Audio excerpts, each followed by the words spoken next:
Some chemical reaction take place in many steps. Each and every single step in a reaction is called as elementary reaction. The total number of reactant species, that is total number of moles involved in the each and every step, that is called as elementary step. It is called molecularity. Molecularity is nothing but the total number of moles involved in the elementary step is called as molecularity. The next one is rate determining step. Each and every single step, that is elementary step, which has the slow speed, that is called as rate determining step. For example, the reaction between tertiary butyl bromide with aqueous potassium hydroxide, it takes place in two steps. In first step, the tertiary butyl bromide, the bond between bromine and carbon break as a slow one. We get tertiary butyl carbocation and bromide ion. This step is very slow one. Next step, the tertiary butyl carbocation is attacked by OH minus getting from potassium hydroxide. Among these two steps, the first step is slow one. So, the overall rate depends on the slow step only. That is called as rate determining step. For rate determining step, another example is given in our book, that is decomposition of hydrogen peroxide catalyzed by iodine minus. This reaction takes place in two steps. In first step, hydrogen peroxide and iodine minus gives water and OI minus. Then second step, that hydrogen peroxide again reacted with OI minus gives water I minus, that is catalyst again, plus oxygen. Now we are going to add step 1 and step 2. We get the overall reaction, that is hydrogen peroxide gives 2 moles of water and oxygen. Here the first step is a rate determining step because it involves both hydrogen peroxide and catalyst I minus. So it is a rate determining step. Next we are going to see the difference between order and molecularity. First of all, what is order means? It is the sum of the powers of concentration terms involved in the experimentally determined rate law. And molecularity means it is total number of reactant species, that is number of moles of reactant that are involved in an elementary step. What is elementary step means? Each single step is called is elementary step. The second point, in order of the reaction, it can be a zero order, fractional order or any integer order. In molecularity, it always a whole number. It cannot be a zero or a fractional number. The third point, it assigned for overall reaction for order of the reaction. But molecularity, it is a single step. We consider only the single step only. A reaction whose rate depends on the only one reactant concentration is called as first order reaction, or otherwise the reactant concentration rise to the first power is called as first order reaction. First of all, consider A is changed as a product. For that, we are going to apply the rate law. What is rate law means? Rate is equal to rate constant into concentration of reactant. Here we have only one reactant A alone. So that we are going to write rate is equal to K into concentration of A. Afterward, applying the rate formula. According to rate formula, rate is equal to minus dA by dt. Now equating minus dA by dt is equal to K into A. Afterward, interchanging the A and T, we get minus dA by A is equal to K into dt. Afterward, you apply the limit for the integral A0 to A for d minus dA by A and 0 to t for the dt. Now, the integral of minus dA by A, we get minus ln A, and dt, integral of dt, we get t alone.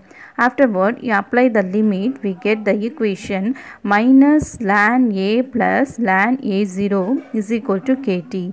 This equation now changed as ln A0 by A equal to kt. Now this natural logarithm we convert into usual logarithm by multiplying the term 2.303. And we get the equation 2.303 log A0 by A is equal to kt. Now we get the rate constant for the first order. K is equal to 2.303 divided by T log A0 by A. Now you refer the equation in previous page. That can be written as ln A0 minus ln A is equal to KT. Now interchange this equation by ln A is equal to ln A0 minus KT. This is in the form of straight line equation, that is y is equal to c plus mx. Now we are going to draw a graph between ln A against time t. We get a straight line with a negative slope. From this slope we can calculate the rate constant. Now we are going to see some example for first order reaction. First one, decomposition of nitrogen pentoxide, that is N2O5. This is only one reactant alone. Next one, decomposition of thionyl chloride. Here also only one reactant. Next one, decomposition of hydrogen peroxide in aqueous solution. See, here also only one reactant, that is H2O2. Fourth example, isomerization of cyclopropane to propene. Here also cyclopropane only one reactant. In this example, they are contain only one reactant. So these are the first order reaction example. For the pseudo first order reaction, first of all see the example CH3COOCH3. The name of this compound is methyl acetate. Reacted with water in presence of acid, that is H plus, gives CH3COOH, that is acetic acid, plus CH3OH, that is methyl alcohol. In this reaction we are going to apply the rate expression, so that we get rate is equal to K, rate constant. K means rate constant, and concentration of CH3COO, that means methyl acetate, and water. It looks like this reaction is second order reaction, but on seeing that water concentration, it is a excess one. So the concentration of water we take as a constant. Now that you change the K into water concentration into K dash. Now we get the rate expression as rate is equal to K dash into concentration of CH3COOCH3. It looks like this is a first order kinetics. Now afterward, changing the second order into first order, that means pseudo order means the higher order reaction we are going to change as a lower order reaction, that is called a pseudo order. Here the second order reaction we change as a first order reaction, so it is called as pseudo first order. How can you change this one? Means we have to take the second reactant as a large excess one. Here in this example, water is a excess one, so that it is taken as a constant. So the second order is changed as a first order. Now zero order reaction. What is zero order means? The rate does not depends on the concentration of the reactant, that is called as zero order. It is independent of concentration of the reactant. Now we are going to see the integrated rate law for the zero order reaction.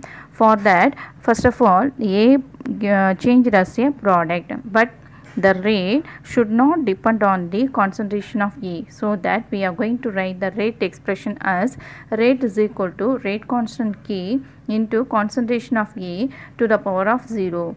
This one is become as the A to the power of 0 means the value is 1. Afterward, the rate formula for this reaction is minus dA by dt. Now equating minus dA by dt is equal to K into 1, we get the equation minus dA is equal to K into dt. Now we are going to integral the concentration of A and dt by applying the limit for concentration A0 to A and for the time 0 to t. Afterward, integral of minus dA is become as minus concentration of A and integral of dt is become as t. Afterward, you apply the limit, we get the equation concentration of A0 minus concentration of A is equal to KT. Now we get the rate constant for the 0 is equal to rate constant K is equal to A0 minus A by D. This equation we are going to write a straight line equation, like a straight line equation, y is equal to mx plus c, so that the concentration of A is equal to minus KT plus A0. Now we are going to draw a graph between a concentration of A and time with a straight line with the slope of minus k, and y-intercept is a concentration of A0. Now see the example for zero order reaction, the photochemical reaction between hydrogen and chlorine. Next one, the decomposition of N2O on hot platinum surface. And next one, the iodination of acetone in acid medium with respect to iodine. See the rate expression. In this one, rate is equal to K into concentration of CH3COCH3 and concentration of H plus alone given. There is no iodine concentration. So with respect to iodine concentration, this equation is a zero order reaction. Now we are going to see the off-life period. What is off-life mean? The time required for the reactant concentration to reach one half of its initial value. That means the reaction concentration is reaches to half of its value. Here, first of all, the rate constant for the first order reaction. Now we are going to derive the rate constant for the first order of off-life period. For that, first order rate constant is K is equal to 2.303 divided by T log A0 by A.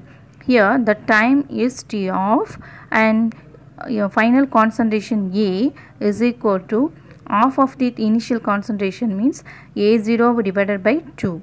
Now substitute this value into rate constant, first order rate constant equation. We get K equal to 2.303 divided by T of log A0 by A0 divided by 2. Afterward, the A0 cancel. We get log 2. Afterward, the log 2 value is 0.3010.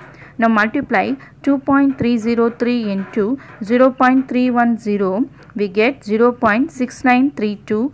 So that now at last T of value for the first order rate constant is T of is equal to 0.6932 divided by K.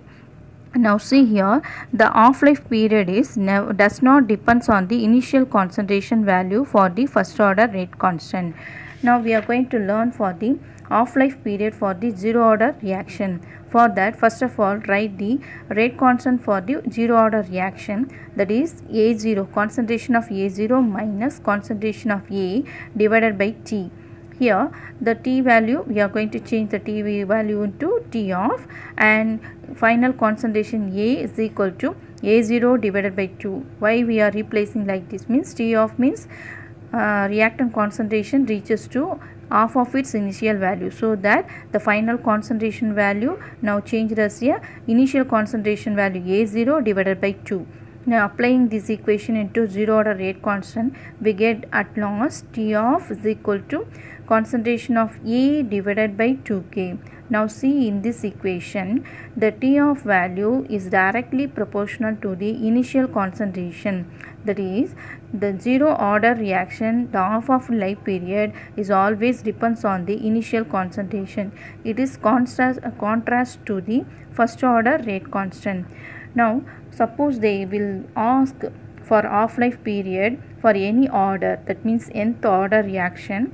For that we have to learn one equation. We have to memorize this equation. T of is equal to 2 power n minus 1 minus 1 divided by n minus 1 k into A0 to the power of n minus 1.